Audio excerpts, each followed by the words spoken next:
Hello everyone. Welcome back. Earlier, you learned about air, water and soil. In this video, let's understand about the biogeochemical cycles taking place in the air, water and soil. Friends, do you know what kind of minerals are found on the earth?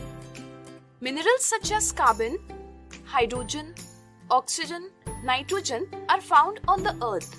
Do you know these minerals are found in a constant amount in the atmosphere? Let us see how by the help of biogeochemical cycles. First, water cycle. Friends, we all like rain. But how does rain occur? Let's understand. Due to sunlight, the surface of water bodies gets heated up and gets converted to water vapor. This process is called evaporation. But how does this water vapor go into the sky? Think. Well, due to the sunlight during the day, the air also gets heated and it rises. While rising, it gets mixed with the water vapor and finally goes into the sky. Up in the sky, temperature is low, due to which the water vapor starts to cool to form water droplets. These small droplets mixes with dust particle and other suspended particles combine to form clouds, and this process is called condensation. Due to continuous condensation, these clouds become heavy and they fall down in the form of water droplets, which we call as rain. This process is called precipitation.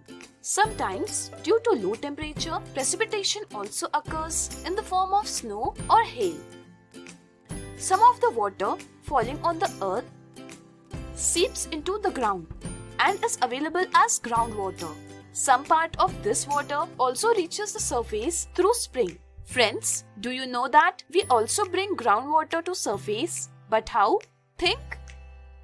Via well or tube well.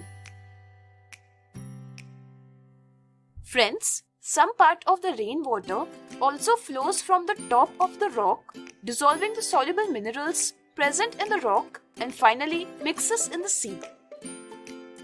In this manner, rainwater carries many minerals from the land to sea, and the same is used by sea creatures.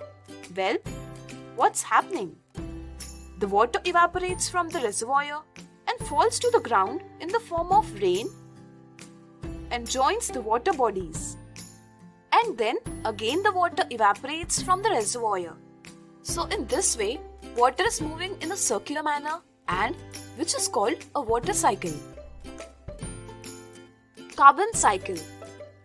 Friends, like nitrogen, carbon is also an essential element for all living organisms. It is an important part of compounds like protein, carbohydrate, fat, and nucleic acid. Do you know in what form carbon is found in the atmosphere? Carbon dioxide. Absolutely correct. About 0.04% of atmosphere is carbon dioxide and its percentage almost remains constant. Let's know how. From this carbon cycle. Trees absorb carbon dioxide present in the atmosphere and prepare their food by the process called photosynthesis.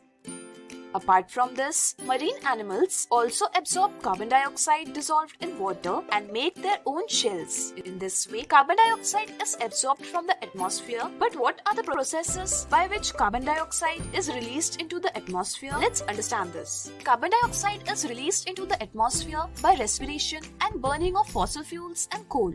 So guys, you saw how carbon is absorbed and released back in the atmosphere. But due to different human activities, this carbon cycle is getting disturbed. Human activities like burning of fossil fuels releases a lot of carbon dioxide in the atmosphere, and the main job of absorbing this carbon dioxide is done by the trees. But humans are cutting down the trees as well, which leads to the increase of carbon dioxide in the atmosphere, causing global warming. Oxygen cycle. Friends, can you imagine your life without oxygen? Think.